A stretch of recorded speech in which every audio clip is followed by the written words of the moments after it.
open road. It's much the same story near any big town, and not only at weekends. With 500,000 new cars appearing every year, there are times when Britain looks like becoming one vast traffic jam. Why, you even get cars using the roads without drivers. Ever tried to pass one of these chaps on a narrow road?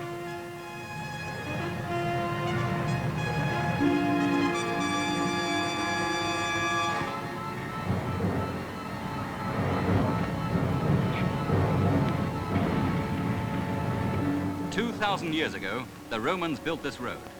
Today, it's part of A5, but it's still known as Watling Street. And it's still not wide enough. Look what happens when you get to St. Albans on your way north from London.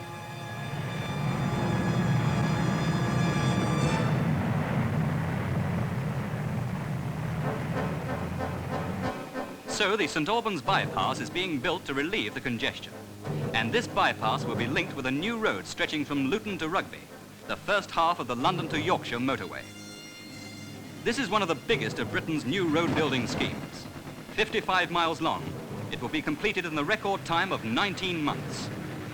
The world's most up-to-date road building machinery and a labour force of 4,000 men are engaged on this huge operation. The work is controlled by radio through 7 shortwave stations.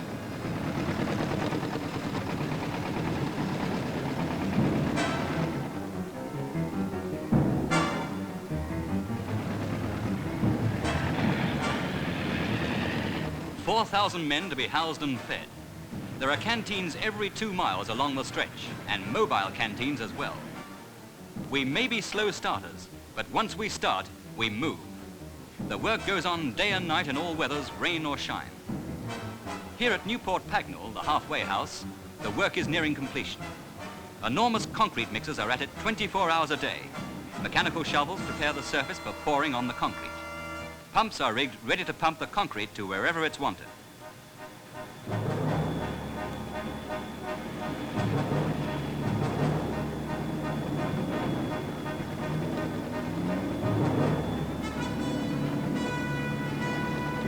Bridging is a vital factor. At Newport Pagnell, for instance, they have to bridge the River Ouse. But the bridge over the Ouse is only one of 132 bridges, some of them flyovers, some of them underpasses, that the new motorway will need. Before the job is done, 7 million gallons of liquid fuel of one sort or another will have been used. Men of all colours and creeds from all over the Commonwealth are helping to build this great new motorway. To enable stores and supplies to be brought up, 17 miles of service roads have had to be built or repaired. Electricity and water supplies have had to be diverted, and many side roads have been widened and strengthened so that extra wide lorries can reach the sites.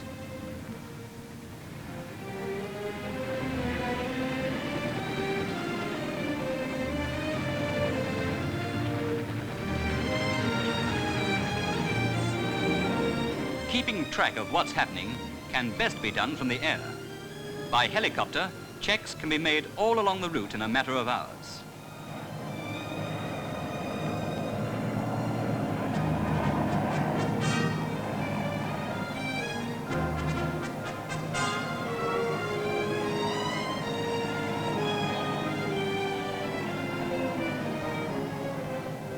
Now here's the engineer in charge of it all, John Mickey. Did the Romans have as tough a job, Mr. Mickey?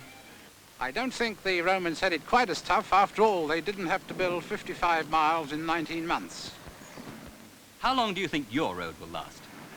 Well, many, many years. More years than probably I shall be on this earth. Here is Britain's first motorway, the Preston Bypass, which cost £4 million. It's the shape of things to come all over the country. Motor roads which will be confined to high-speed motor traffic with drivers subject to special rules laid down in the motorway code.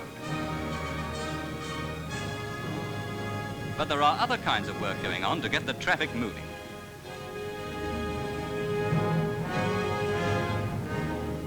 Here is the old transporter bridge across the Manchester Ship Canal. The old ferry's had her day.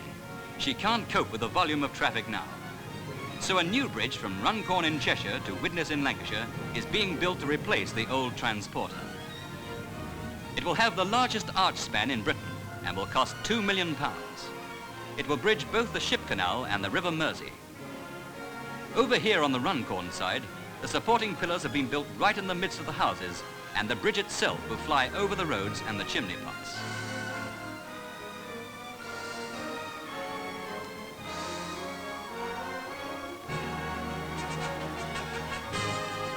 It's much the same on the witness side.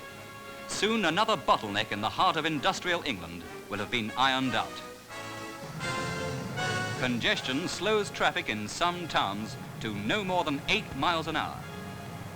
All sorts of loads go by road, even the church steeple. But it's not only on the highways that the planners are busy. For instance, here at Marble Arch, one of London's bottlenecks, a vast new scheme is projected.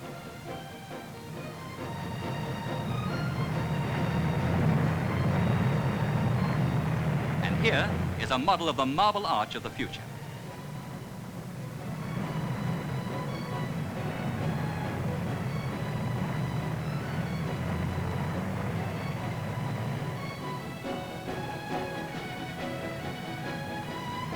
Hyde Park Corner has long been a black spot for traffic congestion in London, and nothing less than a complete replanning of the whole area will solve the problem. There's a scheme for this too, and this model shows what it will look like. It includes an underpass, such as those which have been in use for years in Paris.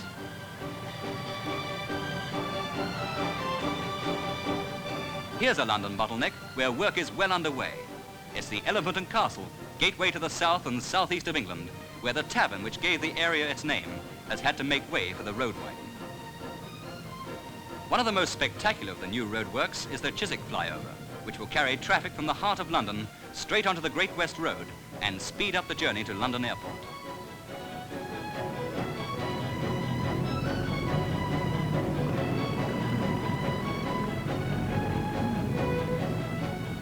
On the continent, of course, they've had specially built motor roads for years, and Britain, though a late starter, has been able to draw on the experience of other countries.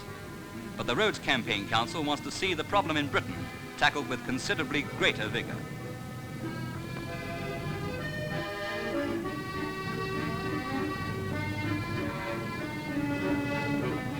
This is the sort of thing that they've done in Belgium.